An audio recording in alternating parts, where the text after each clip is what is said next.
Titanic was advertised as a triumph of steel and engineering, a ship viewed as untouchable. Yet it lasted only 4 days at sea before breaking apart in the North Atlantic. Its end was not the work of one mistake. Its end was a chain of failures stacked long before the iceberg appeared. Section 1. Shipbuilders pushed speed and luxury over structural strength. Titanic carried steel that turned brittle in cold waters.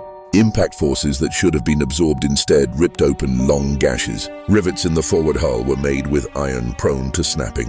The ship was called modern, but its joints were built with outdated methods. Section 2.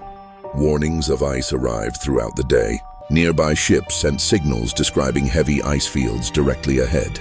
Officers placed these messages aside during routine operations. Some were never handed to the bridge. The path of the ship remained unchanged. Titanic moved at full speed through a known hazard zone at night with no moonlight. Section 3. Lookouts had no binoculars. A key for the lookout cabinet had been misplaced before departure. Without optical aid, spotting an iceberg at night became nearly impossible. Lookouts saw the iceberg only when it stood directly in front of the bow. They rang the bell, then gave the alarm, but distance had collapsed to seconds. Turning the ship at that moment could only reduce the impact, not prevent it. Section 4. The iceberg struck along the starboard side. 6 compartments opened to the ocean. The ship was designed to stay afloat, with 4 flooded. Water advanced fast across bulkheads that did not reach high enough. These bulkheads allowed water to spill from one compartment to the next, like steps in a staircase. What looked like safe design became a fatal weakness. Section 5. The crew had never practiced a full evacuation. Many officers followed outdated assumptions about how a large liner would sink.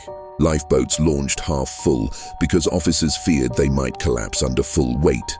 Titanic carried far fewer lifeboats than needed, not due to lack of space, but due to appearance concerns. Owners wanted an open promenade, not cluttered decks. Section 6. Nearby ships failed to react with urgency.